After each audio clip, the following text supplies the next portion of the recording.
grup GJ, Gizi Papan.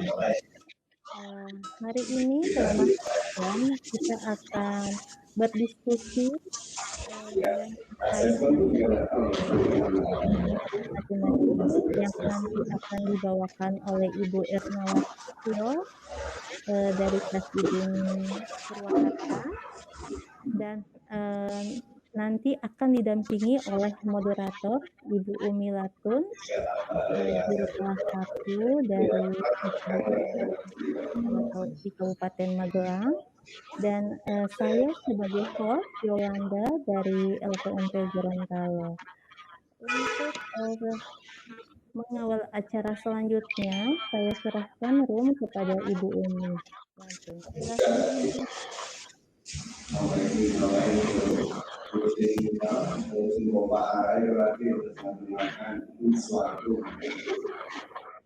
Di situ terus saya matanya dari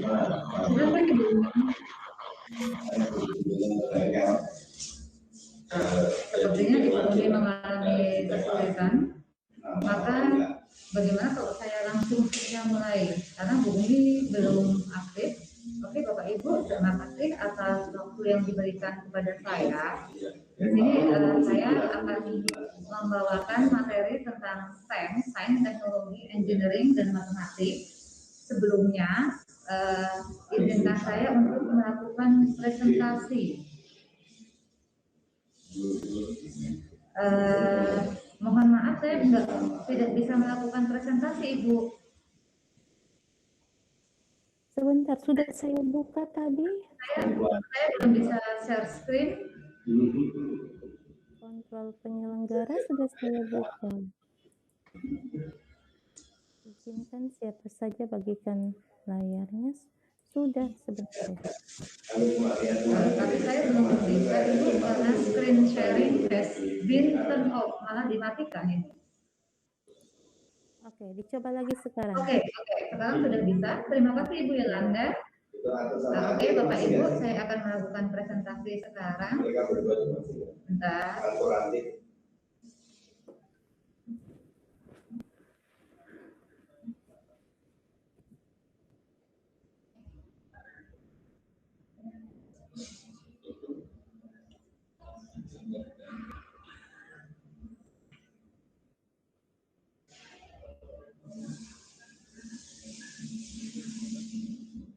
Apa ini?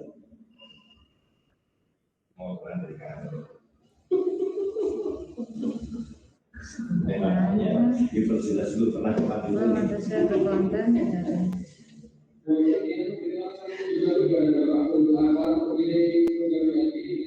Sebentar Ibu. Iya, ditunggu.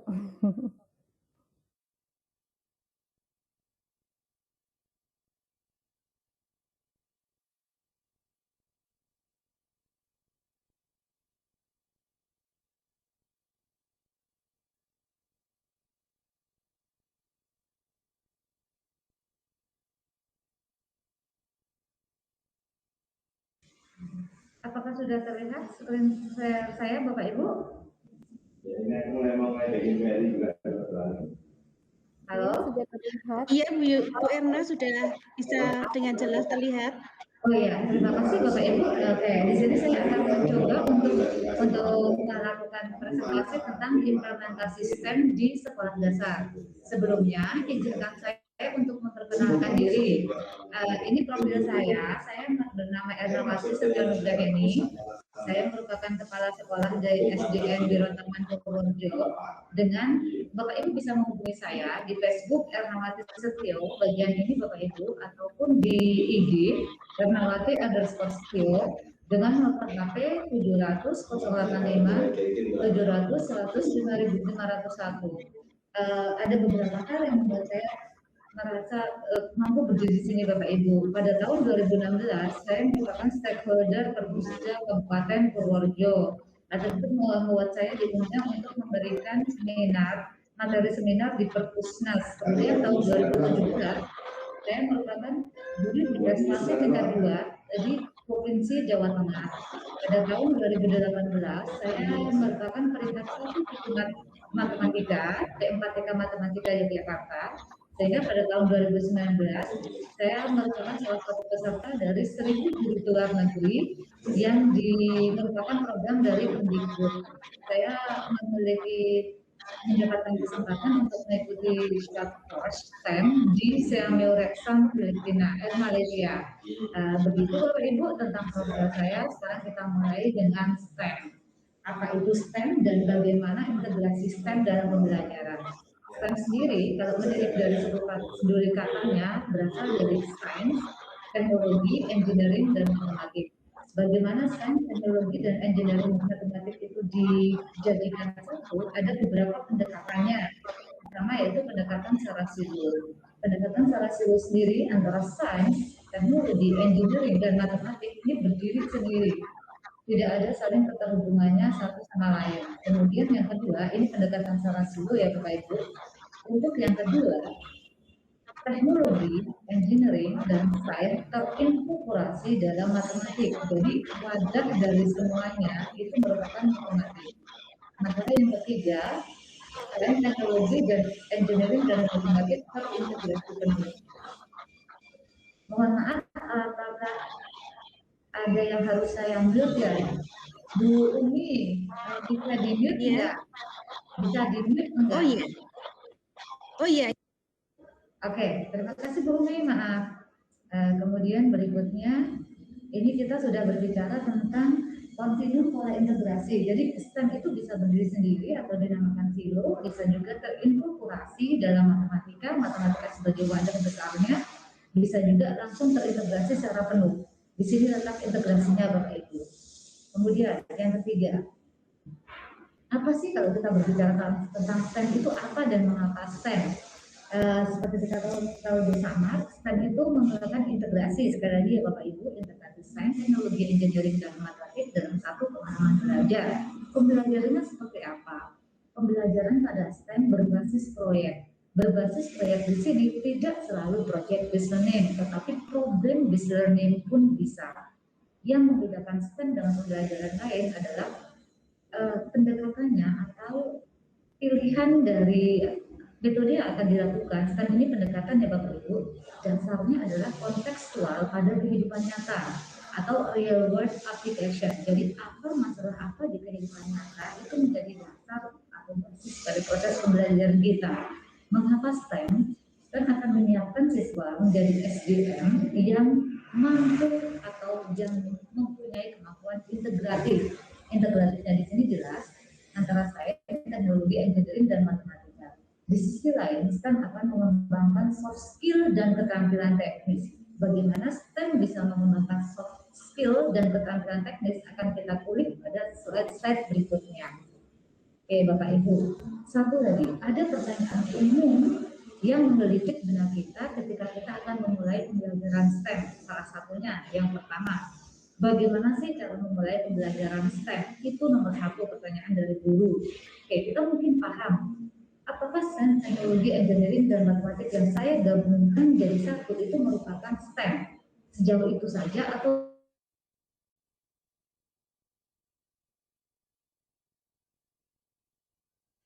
saya memiliki sains, saya memiliki teknologi, saya memiliki engineering, saya memiliki matematika, saya gabungkan saja. Apakah semua topik bisa di-STEM-kan? Itu pertanyaan umum nomor 2. Pertanyaan umum nomor 3. Untuk engineering-nya atau untuk semuanya, yang bisa di-STEM-kan. Oke, sekarang kita mengerucut ya Bapak Ibu. Jika pertanyaan 2 adalah apakah semua topik dapat di-STEM-kan? Yang ketiga, apa sih ciri khas dari materi yang dapat di-STEM-kan? Kemudian yang keempat, mungkin tidak kolaborasi dengan mapel lain. Tidak hanya sains dan matematika saja, mapel lain mungkin tidak. Jadi pertanyaan-pertanyaan umum yang biasanya ada di benak guru. Oke, kita lanjutkan Bapak Ibu. Ya, ketika kita berbicara tentang proses STEM, yang pertama kali kita lakukan adalah identifikasi KDG. KD yang harus kita perhatikan adalah KD pada pengetahuan dan KD pada keterampilan. Dua ini, kita tidak mungkin bukan pada KD 1 dan KD 2, tetapi wilayah kerja STEM adalah KD 3 dan KD 4. Setelah Bapak Ibu identifikasi KD, kita juga akan menarik KD-KD seperti apa sih yang bisa teridentifikasi sebagai KD STEM. Nanti kita akan kulik setelah itu. Yang kedua adalah identifikasi topik atau payungnya. Topik apa sih yang sesuai dengan KD? KD didapat. Kemudian topiknya apa sih yang sesuai untuk pembelajaran STEM? Yang ketiga adalah rumuskan IPK atau indikator pencapaian kompetensi. Kalau kita berbicara STEM, tujuannya sudah STEM, pembelajaran sudah STEM, tetapi pencapaian kompetensinya tidak sesuai dengan alur atau pemikiran STEM, itu juga sama dengan kita udah jalan setengah, tapi akhirnya endingnya itu kemana-mana, seperti itu. Kemudian yang keempat, kita akan belajar tentang analisis STEM. Seperti apa sih contoh analisis STEM pada topik-topik yang sudah terpilih di sini. Oke Bapak Ibu, akan kita mulai. Komponen utama pembelajaran sains ini terintegrasi sains ya Bapak Ibu. Jadi matematik, engineering, dan teknologi yang terintegrasi dengan sains atau komponen utama pembelajaran sains dengan pendekatan STEM. Sekali lagi, yang kita lihat adalah KI 3, KD 3, dan KD 4 pada kurikulum 2013 yang merupakan ide dasar dari disiplin ilmu tersebut. Meliputi konsepnya, bagaimana peralatan atau problem solvingnya, kemudian apa sih yang melandasi hal tersebut, solusi apa juga yang bisa dilakukan atau praktek apa yang bisa dilakukan oleh siswa. Kemudian tadi kan kita berbicara tentang kajian apa sih yang bisa di-STEM-kan. Ternyata Bapak Ibu, tidak semua KD itu bisa di-STEM-kan. Untuk KD-KD STEM sendiri ada yang memiliki ciri khas. Ciri khas pada KD STEM berbeda-beda. Ciri khas nomor 1 misalnya, suatu KD dapat di-STEM-kan jika ada tulisan membuat karya. Membuat karya akan mengeksplorasi anak bagaimana memulai dari idenya, kemudian mentransfer idenya dalam gambar. Dari gambar dia membuat blueprint-nya. Dari blueprint-nya dia akan membuat prototipe atau perwarupa. Nah dari situ baru dia akan membuat karya. Di situ terlihat Bapak Ibu, jadi proses STEM-nya terlihat kaitannya materi sains dan matematikanya terlihat. Kemudian engineering-nya, tool-toolnya apa yang dia gunakan pada waktu STEM. Dan yang terakhir sains teknologinya itu apa? Bisa teknologi kita tidak perlu muluk-muluk berbicara tentang teknologi bermesin, harus komputer, harus apa? No. Teknologi yang bisa dikerjakan oleh anak SD itu teknologi sederhana juga bisa merupakan STEM. Teknologi di sini kita tidak bisa apa sih definisi teknologi? Kita kembali lagi ke situ. Teknologi adalah sebuah alat yang memudahkan kita untuk berbuat sesuatu. Oke, kembali lagi ke situ sebagai titik tolaknya. Jadi teknologi tidak harus sesuatu berupa benda yang canggih. Kalau kita berbicara tentang teknologi benda yang canggih atau hubungannya sama komputer, terus hubungannya sama AI atau VR dan virtual reality, augmented reality dan lain sebagainya, anak SD tidak akan bisa melakukannya. Tapi kalau kita berbicara teknologi, bahkan bidang miring itu juga merupakan teknologi. Jadi ciri KD yang pertama untuk STEM adalah membuat karya.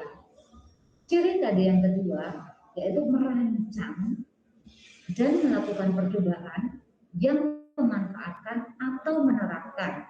Memanfaatkan atau menerapkan di sini bisa menerapkan apa yang sudah ada, apa pengetahuan apa yang sudah ada atau sudah dimiliki siswa. Itu. Kemudian tuntutan KD yang ketiga yaitu menyajikan rancangan. Setelah dia merancang, dia akan menyajikannya atau mempresentasikannya. Itu salah satu tuntutan KD STEM nomor 3. Yang keempat, setelah menyajikan rancangan, kita akan menyajikan hasil pengujian atau hasil laporan atau hasil identifikasi ataupun analisis dan telah. Yang kelima, nah ini menjawab perbedaan STEM dengan STEAM. STEAM itu ada art-nya di tengah, jadi tambah art dengan salah satu adanya, yaitu mementaskan. Di sini tapi kita tidak bisa berbicara juga, oke, hanya seni yang bisa dipentaskan, tidak juga Bapak Ibu. Tapi setidaknya KD ini mewadahi dari pembelajaran dengan pendekatan STEAM.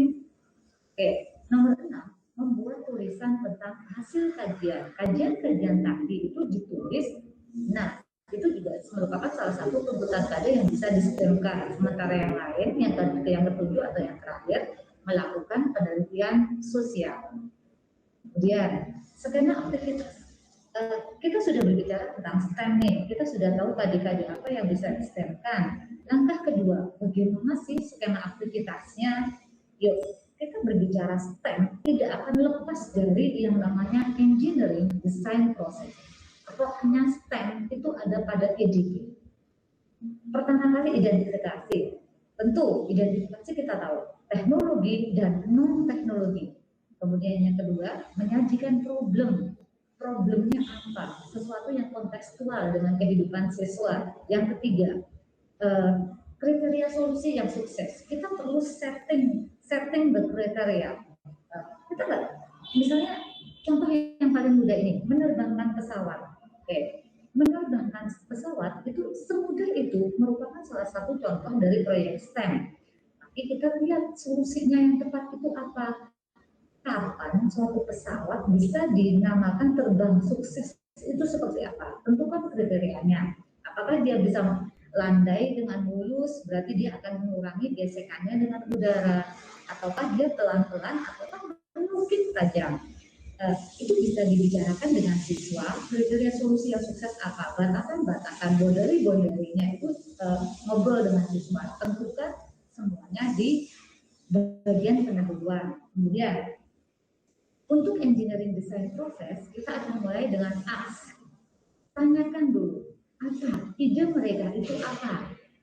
Ada permasalahan ini, ide kamu itu apa? Di sini itu siswa memiliki beraneka macam ide. Dia belum menentukan salah satu ide yang paling bagus itu yang mana. Kemudian yang kedua, imagine. Imagine di sini, ketika siswa memiliki ide, biarkan dia untuk berimajinasi dengan idenya, bisa lewat gambar. Biasanya diminta untuk menggambarkan, jadi imajinasinya dia itu terrealisasi dengan nyata. Kalaupun tidak lewat gambar, bisa juga lewat tulisan. At least dia mendetailkan dari imajinasinya. Yang ketiga, plan.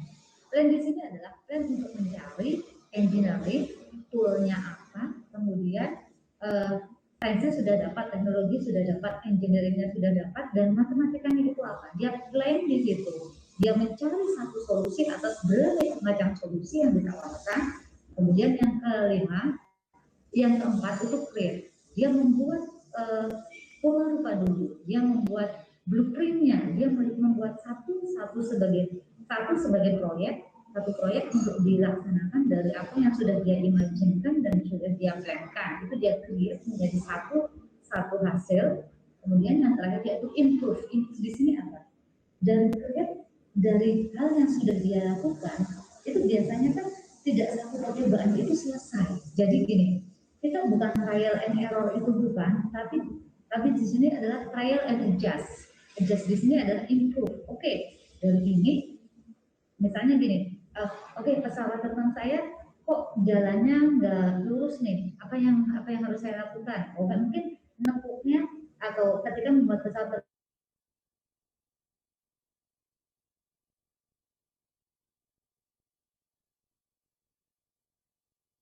pakainya itu berdasarkan gaya tugas atau karet gitu kan. Nah, dari karet tersebut itu dia harus berapa kali muter karetnya agar mempunyai daya dorong tepat terhadap mobil-mobilannya dia. Improve di sini. Bisa berbicara STEM tanpa EDP, Engineering Design Process. Ini satu-satunya atau hal yang paling dan suatu aktivitas pembelajaran itu STEM atau tidak terletak pada EDP-nya. Setelah EDP, Bapak Ibu bisa melakukan presentasi kelompok dan diskusi. Di sini melakukan presentasi hasil temuan-temuan yang sudah dilakukan pada proyek pendahuluan ataupun EDP dan menyimpulkan faktor-faktor kesuksesan apa saja sih ini bisa sukses karena apa sih. Lakukan itu di presentasi kelompok dan diskusi. Ini intinya ya Bapak Ibu. pembelajaran. Kemudian berikutnya RPP Project STEM seperti apa? Template-nya itu setidaknya kayak gini. Yang pertama, judulnya. Cari judulnya apa? Tadi KD-KD yang sudah distemkan sudah jelas. Berarti kita sudah kasih judul aja. My Dream House, My School, My Yard, apa kayak seperti itu. Kelasnya digunakan untuk kelas berapa? Alokasi waktunya berapa lama? Kemudian pertanyaan panduannya. Ini yang paling penting. Pertanyaan panduan itu akan mengeksplorasi pengetahuan apa yang sudah dimiliki siswa. Tuh, ini template 1, Bapak Ibu, bagian awalnya. Bagian kedua, kita mulai dengan hubungannya dengan kurikulum. Standar kurikulum, SK-nya untuk matematika apa saja, untuk IPA apa saja. Terus yang kedua itu untuk tujuan pembelajaran. Nah, di sini IPK-nya. Masuk indikator pencapaian kompetensi, apa saja di sini. 3, hubungannya dengan engineering. Di sini apa? Kaitkan dengan engineering. Terus yang keempat, pengetahuan prasarat. Sebelum siswa melakukan pembelajaran STEM, pengetahuan apa sih yang harus dia punya dulu? Kalau pengetahuan prasaratnya belum ada, siswa tidak akan bisa belajar dengan STEM. Yang kelima, tools and materialnya. Apa saja alat dan bahan yang dibutuhkan? Biasanya pada STEM itu tidak bisa satu saja. Oke, saya akan milih tools ini atau material ini. Itu enggak.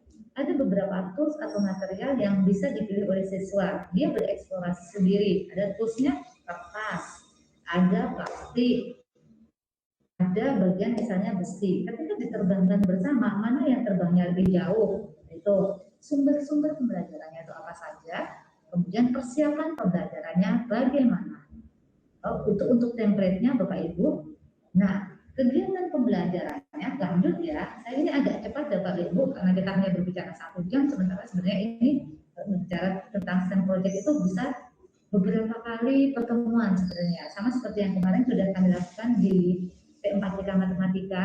Kami melakukan webinar STEM yang dari dari Siamil Lexan itu kami bekerja sama dengan P4TK Matematika untuk mengedukasi STEM webinar STEM selama 10 hari. Nah, 10 hari ini saya singkat menjadi 1 jam. Jadi mohon maaf jika saya berbicaranya agak cepat Bapak Ibu. Oke, untuk kegiatan pembelajaran pada STEM itu sudah dimulai dengan misalnya nih pembukaannya 10 menit. Ini fluktuatif ya Bapak Ibu, tergantung Bapak Ibu semua mau berapa lama. Sabtu itu hak prerogatif Bapak Ibu guru. Di sini kita bisa lihat batasannya. Set the boundaries. Batasannya itu apa aja? Kita nggak bisa melakukan ini, kita nggak bisa melakukan ini, kita nggak bisa melakukan ini. Ini namanya batasannya. Atau misalnya seperti ini, batasannya. Untuk membuat jembatan yang kokoh hanya boleh diberikan 100 straw atau 100 sedotan, hanya bisa diberikan 100 sedotan. Itu merupakan batasannya. Kriteria solusi yang sukses itu apa? Kalau misalnya jembatan mampu menampung berapa buah buku, mampu menampung berapa buah mobil, misalnya seperti itu. Itu kriteria solusi yang sukses. Negeri, ketika kita berbicara kriteria yang sukses, itu juga tetap dikomunikasikan dengan siswa. Kemudian yang ketiga, bagaimana cara mengukurnya? Mengukur dari kriteria kesuksesan tadi itu. Dari mana kamu tahu jika ide dan prototipe tadi memenuhi kriteria ini? Bagaimana sih cara mengukur ide kamu, cara mengukur prototipe kamu yang memenuhi kriteria solusinya ini? Kemudian jangan lupa kita melakukan EDP atau Engineering Design Process wilayah kerjanya di sini. 2 kali, misalnya contohnya 2 kali 30 menit, kemudian dilakukan presentasi dan diskusi kelompok selama 20 menit. Penilaian di sini, lembar kerja, kemudian kosakata khusus, misalnya ada kata-kata apa nih yang baru pada proyek kita.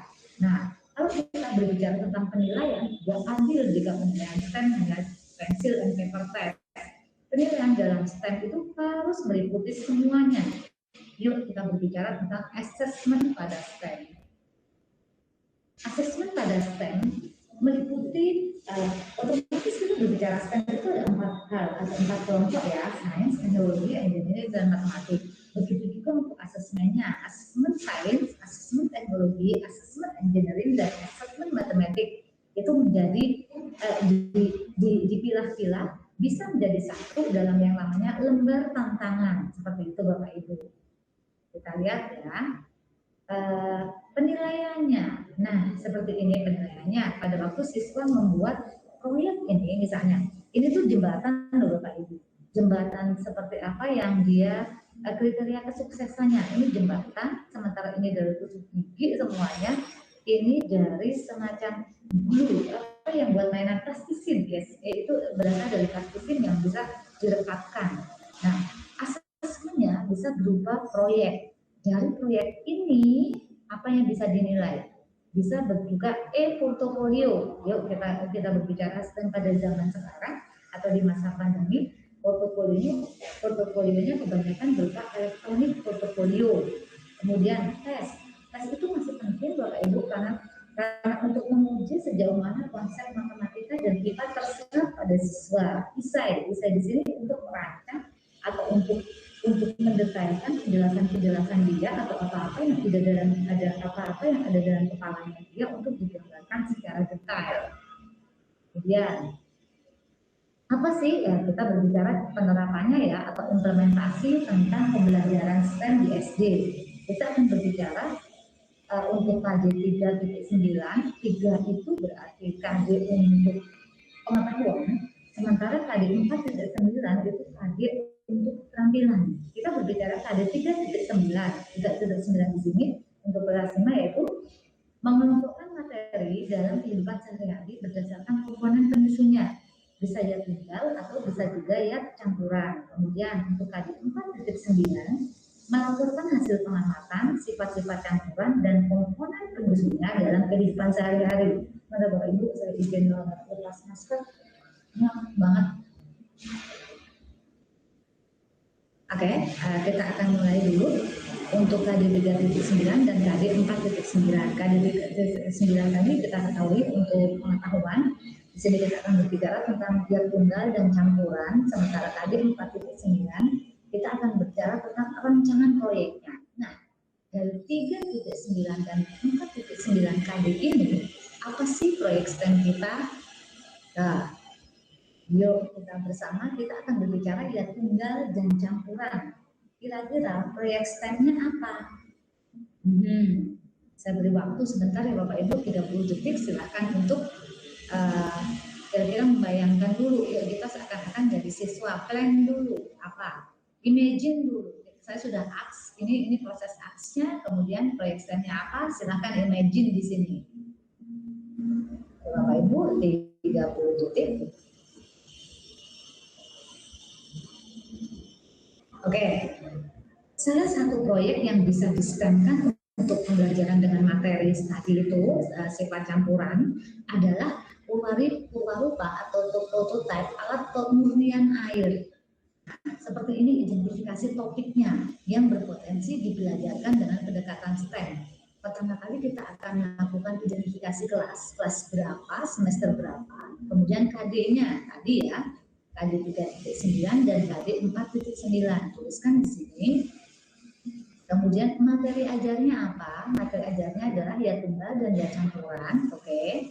Terus tuntutan outputnya apa untuk KD 4? KD 4 di sini ya, melaporkan hasil. Melaporkan hasil berarti dilakukan dengan cara apa? Proyeknya ini nanti dilaporkan. Jadi ini sudah memenuhi untuk tuntutan KD 4. Kemudian apakah memungkinkan dibuat proyek? Oh tentu iya, untuk anak kelas 5 KD ini memungkinkan dibuat proyek. Apa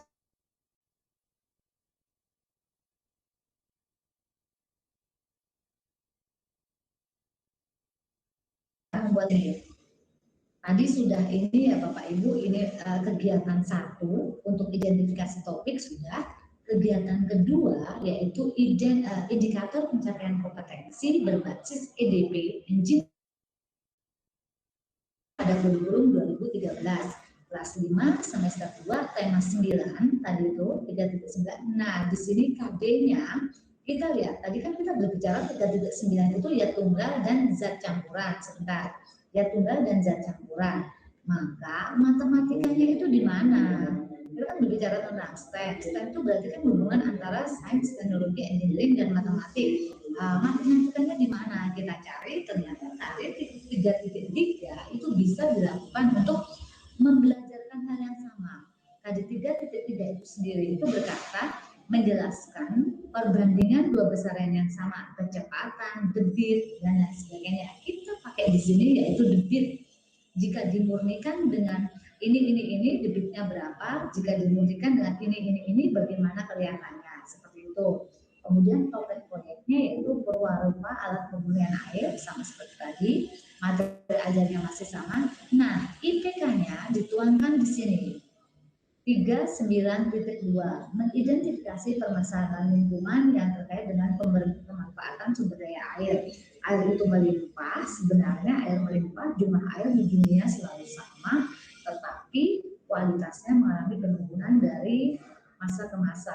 Di situ kita juga bisa lihat, oke, air hujan itu bisa dimanfaatkan, tidak hanya diserap begitu saja, tidak hanya diserap, oke, kalau diserap oleh tumbuhan dia akan bermanfaat, tapi kalau hanya mengalir dan alirannya berhenti begitu saja, itu kurang mewakili, misalnya gini, kita kurang melakukan, kurang berdaya guna bagi kita.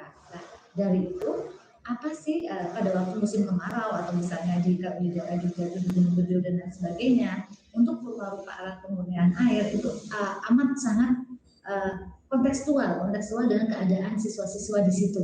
Setelah kita mengidentifikasi permasalahan, kita akan merumuskan alternatif pemecahan masalah. Dapat nih masalahnya, yaitu bagaimana cara memurnikan air. Kemudian yang kedua, bagaimana sih memecahkan masalah itu, dengan cara apa sih, kayak gitu.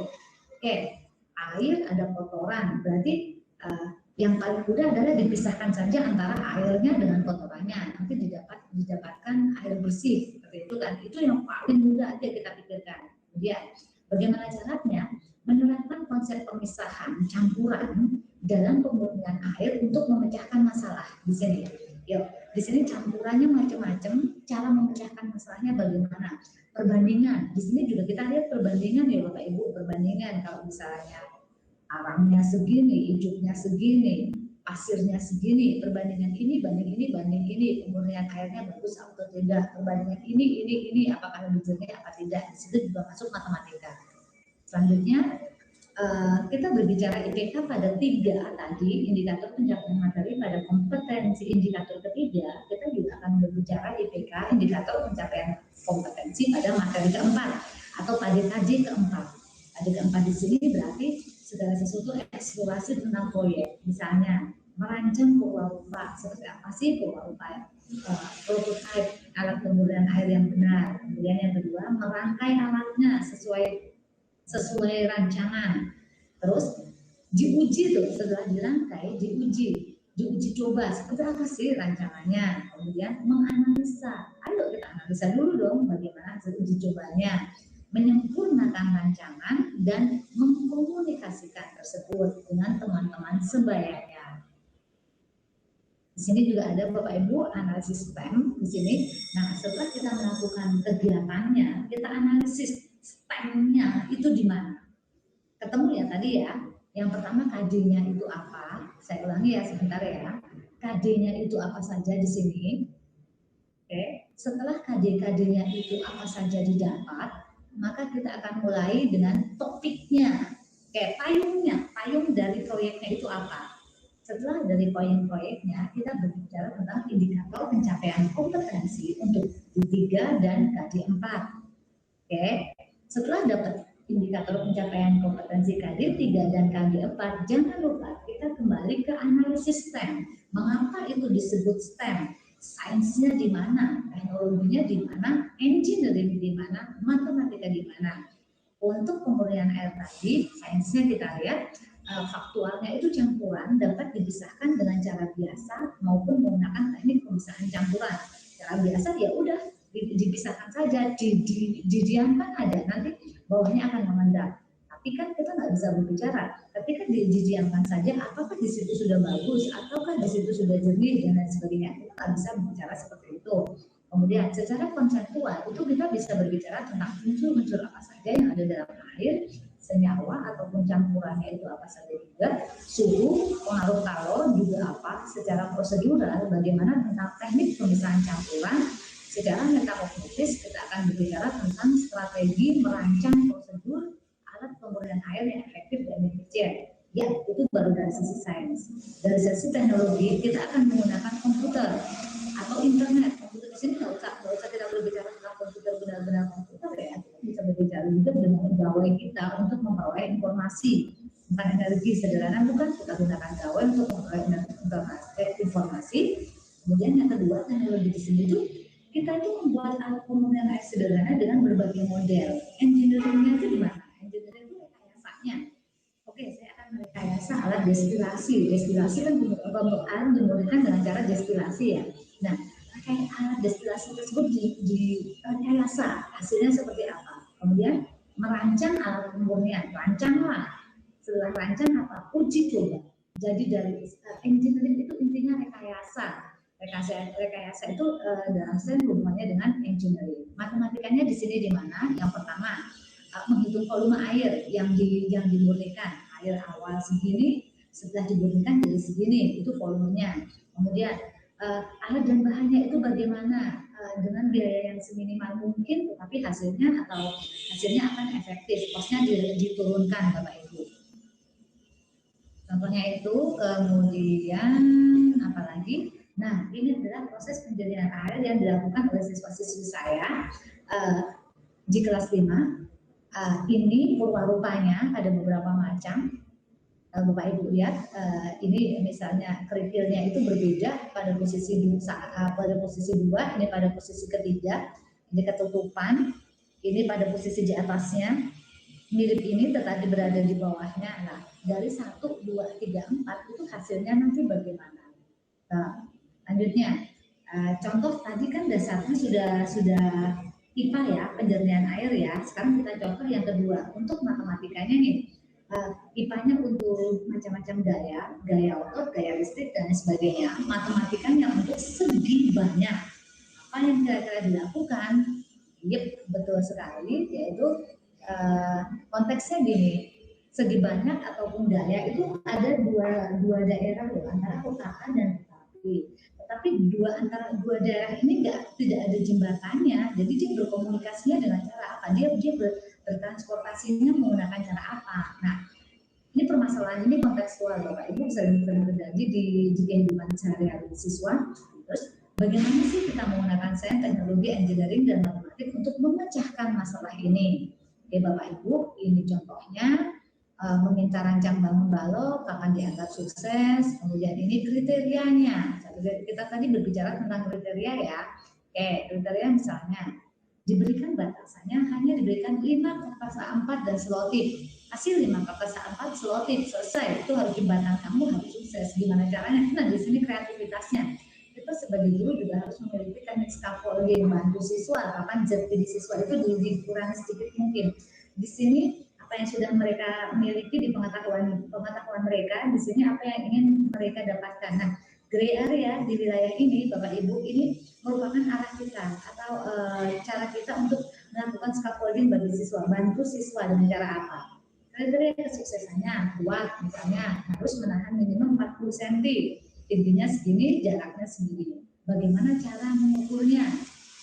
Bagaimana kita bilang, oke, ini jembatan kuat, ini jembatan nggak kuat. Bagaimana caranya? Contohnya itu meletakkan buku. Letakkan buku di situ dengan berat, kemudian ukur tingginya. Kemudian yang kedua, mengukurnya dengan penggaris. Ukurlah tingginya berapa. Seperti itu. Terus berikutnya seperti ini. Lembar kerjanya, ini contohnya yang langsung ya Bapak Ibu. Ada brainstorming, plan, will and test, kemudian evaluasi. Jawaban 1, jawaban 2, jawaban 3, jawaban 4, problem.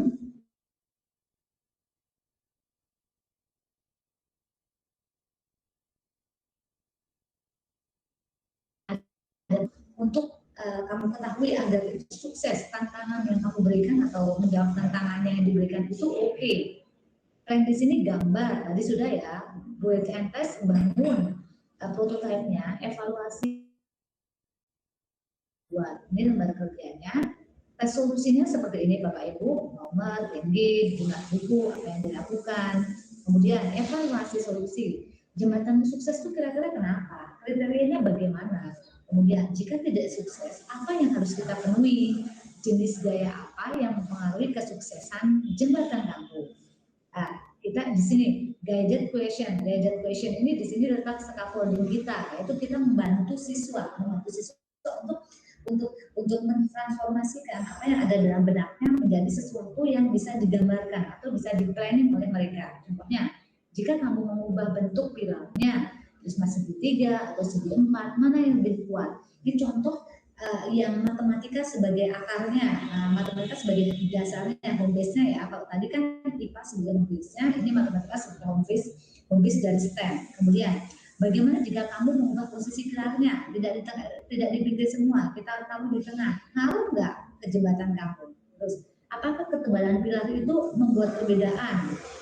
Kalau pilarnya tebal, posisi jembatan kamu di mana, dan sebagainya.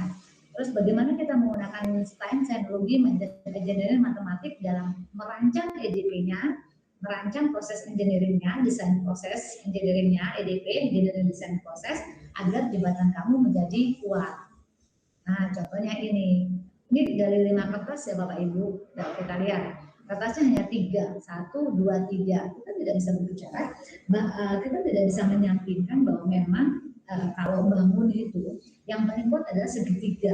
Jadi titik tumpunya itu seimbang, titik tumpunya itu stabil antara sudut satu dan sudut satu. Itu dibagi, itu pas untuk segitiga. Oke, seperti ini. Kemudian saya akan menyelesaikan dalam waktu 5 menit. Nah, ini juga contoh yang sudah kami lakukan, yaitu rumah tahan gempa. Nah, itu sama persis seperti tadi STEM PJBL-nya. Ini saya contohkan langsung ke PJBL ya. Bapak Ibu, contohnya ini sintaknya PJBL, reflection, research, discovery, application, and communication. Masuk di sini nih kegiatannya apa saja. Ini ada contoh-contoh, ini rumah tahan gempa, option 1, ditentukan oleh siswa saya, kelompok saya. Ini option 2, dan di sini option 3. Jadi yang di sini itu dia menggunakan dikaitkan. Terus yang kedua, ini dia lihat. Di sini kita lihat bantalannya 2, di sini dia kasih bantalannya 4, tetapi rumahnya tidak dikaitkan, ganti sekelilingnya dengan tapas. Jadi dia akan elastis kayak gitu. Unsur elastisnya di sini penjepitnya atau karet pengaitnya itu diganti oleh kapas, sementara yang di sini rumahnya itu ngayun gitu loh. Jadi di atas panggung, nggak ada rollernya di bawahnya. Nah, ini contohnya, ini sudah dilakukan oleh siswa-siswi saya. Ini video 1, video 2. Saya di sini nyari keterampilan berpikir kritis dan kreatifnya. Kemudian, oke, sebentar. Keterampilan nomor 21-nya dapat, komunikasinya didapat pada waktu diskusi. Ini tidak usah saya putarkan ya. Kolaborasinya juga dapat pada waktu mereka melakukan kerja kelompok. Berpikir kritisnya pada waktu dia mengidentifikasi masalah, hipotesis, perencanaan, komunikasi ataupun refleksi. Sementara kreatifnya desain tes, fleksibilitas dan kebaruan. Nah, rekomendasinya itu apa dari pembelajaran ini? Perlu adanya mulai adanya gerakan untuk mengimplementasikan STEM PJBL untuk meningkatkan keterampilan abad 21. Kemudian sosialisasi peran kepada stakeholder atau lingkungan sekolah, kepala sekolah ataupun guru-guru terkait agar dapat mengimplementasikan STEM, terutama untuk SMP ini Bapak Ibu, di mana gurunya beda-beda, jadi perlunya adanya dukungan kepala sekolah. Bagaimana mengembangkan desain STEM dengan materi yang lain ataupun model apa sih yang sesuai dengan karakteristik sekolah? Tapi kalau sekolah saya nggak perlu jembatannya, kan kita bikin konteks yang lain, ya karakteristiknya yang lain. Seperti itu Bapak Ibu, demikian yang bisa saya sampaikan. Jangan lupa guru mulia karena karya. Terima kasih. Waktu dan ini saya kembalikan, dan kesempatan saya kembalikan kepada Ibu Umi selaku moderator. Silakan Bu Umi.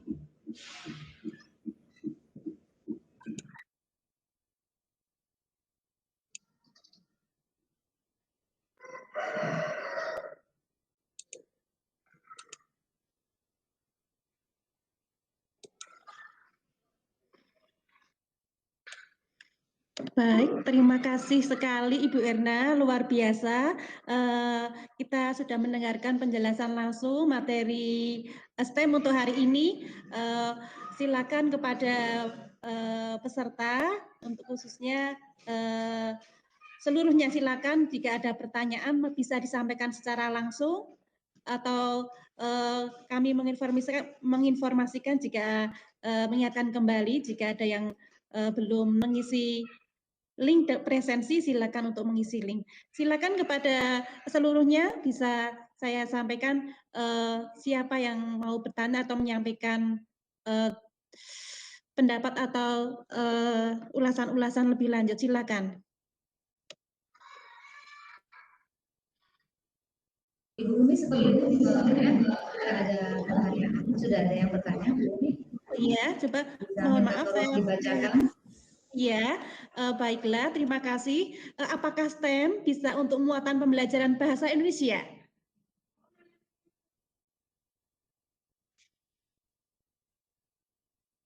Bapak Fadli Ahmad. Terima kasih atas Iya, pertanyaannya, Bapak Fadli. Pertanyaannya yang sungguh luar biasa. Apakah STEM bisa dimanfaatkan untuk muatan pembelajaran bahasa Indonesia? Jawabannya lugas dan sederhana, bisa. Contohnya apa? Ada loh Pak, grafik gini, turtle, kura-kura dan kelinci. Pada waktu kura-kura dan kelinci dia mau racing, dia mau lomba kayak gitu, dia ada siswa itu grafiknya kan beda-beda tuh. Ada yang landai, ada yang cepat kayak gitu. Grafik seperti apa? Nanti kan berangkatnya bersama, tapi nanti akhirnya misalnya kura-kura yang menang atau kelincinya yang menang kayak gitu. Nah, prosesnya di sini diceritakan dalam bahasa Indonesia atau apa sih namanya, ini nanti akan saya sampaikan lebih lanjut tentang novel engineering. Novel engineering itu kaitan bahasa Indonesia dan hubungannya dengan STEM. Nanti saya tidak akan berbicara tentang STEM lagi, tetapi ke novel engineeringnya, yaitu benar-benar bagaimana bahasa Indonesia menjadi dasar atau menjadi base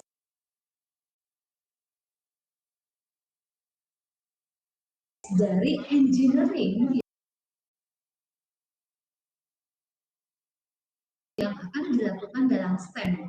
Jadi jawabannya, apakah STEM bisa untuk muatan pembelajaran bahasa Indonesia? Yes, Pak. STEM bisa digunakan untuk muatan pembelajaran bahasa Indonesia. Terima kasih atas pertanyaannya Pak Fadli.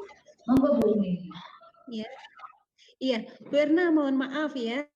Saya tertarik sekali ya kalau masih ada yang lain untuk bertanya. Kalau tidak ada, saya boleh bertanya, Bu Erna? Boleh, silakan Bu Umi, silakan.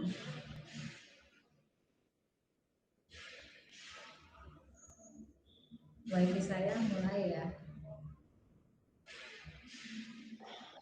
Iya, terima kasih Bu Erna kalau kan kalau tadi disampaikan kalau kita pertama kali mengamati KD terlebih dahulu. Jadi apakah tidak semua KD bisa diambil untuk pembelajaran STEM? Tidak semua KD bisa kalau digunakan. Dari kompetensi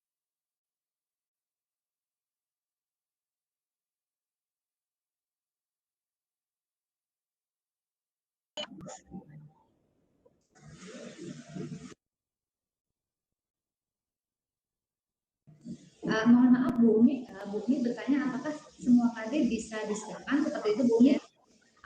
Oke. Kebetulan kita berada kalau di KD ya. Oke, kebetulan kita berada sama ya, Bu Umi. KD ya. Ya, silakan dulu Bu Umi, silakan. Ya. Iya, kalau KD, kalau kita lihat baca-baca KD itu kan ada level kognitifnya. Jadi ada yang C1, C2 itu loh Bu, level kognitifnya. Nah, apakah ini kan tadi yang disampaikan kan contohnya kelas 5. Bagaimana kalau saya mau mencontoh gitu untuk diterapkan di kelas 1. Sedangkan kalau di kelas 1 itu KD-KD yang ada itu sebatas C1, C2, C3 seperti itu, Bu. Oke, sebenarnya bisa. Semuanya bisa Bu Umi. Cuma gini, kita proyeknya itu kita sederhanakan. Misalnya gini ya, untuk kelas 1 itu pesawat Bu Umi. Pesawatan anak kelas 1 kan bisa tuh membuat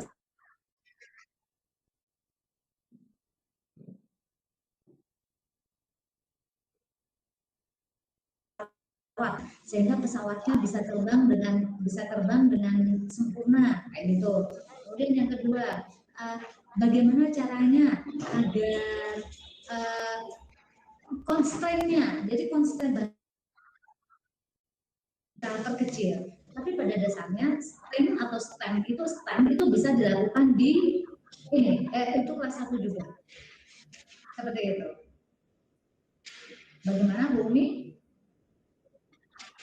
Iya, terima kasih Bu Erna. Ya, terima kasih Bu Erna atas penjelasannya. Baiklah, ini dilanjutkan ada pertanyaan dari Pak Fadli yang menanyakan apa perbedaan STEM, STEAM dan STEAMS. STEM biasa, STEM ada A-nya dan STEAMS ada S-nya di belakang. Silakan Bu Erna, bisa disampaikan. Sebenarnya inti dari permasalahan, iya Bu Devi. Sebenarnya inti kita sudah lebih dari 3 menit ya Ibu ya. Ini saya akan sebentar saja ya urapannya. Ya, silakan. Sebenarnya perbedaan antara STEM, STEAM atau STEAMS dengan S dan sebagainya itu pada muatannya aja. Kalau ada art, maka kita tulis ada A-nya di situ, semakin banyak. Ada language-nya kita masukin juga bisa, ada science-nya bisa, ada fisiknya bisa, ada chemistry-nya bisa, semuanya bisa. Itu cuma tambahan satu-satu kok Bu. Begitu Bu Umi, presensi sudah di-share dari Bu Umi itu formnya, Bapak Ibu, silahkan. Oke, Bu Umi, waktunya sudah cukup. Saya kira sudah ada pertanyaan semua, sudah saya jawab semua. Sesi saya sudah lebih 4 menit, maaf Bu Yola, saya berikan waktu ke Bu Umi lagi. Silakan Bu Umi. Iya, terima kasih kepada Bu Erna bahwa di sini kita terbuka wawasan tentang STEM yang sudah disampaikan. Materi sangat baik sekali, materinya banyak tetapi bisa disampaikan dalam waktu yang cukup singkat. Jika diperkenan nanti Bu Erna bisa menyampaikan di grup materi dari STEM ini. Baiklah Bapak Ibu, terima kasih sesi ini. Kita lanjut sesi berikutnya yang akan disampaikan oleh Ibu. Ini istirahat dulu ya Bu? Istirahat dulu atau langsung ini? Langsung iya. Langsung iya. Silakan Bu Yolanda. Silakan Bu Yolanda. Kita tutup dulu Ibu.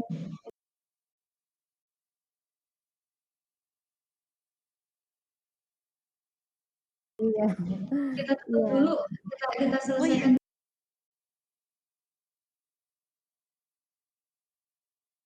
Ini kita tutup dulu, terus nanti dibuka tugasnya saya sebagai moderator.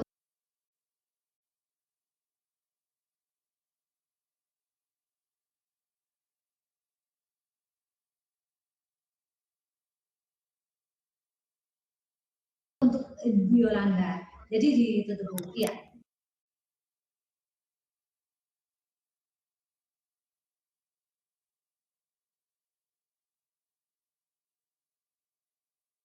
Monggo. Iya, terima kasih untuk sesi kali ini.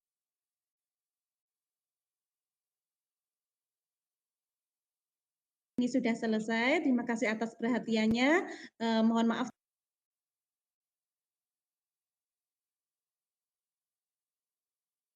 jika banyak kekurangan. Kami akhiri. Kami sampaikan terima kasih. Wassalamualaikum.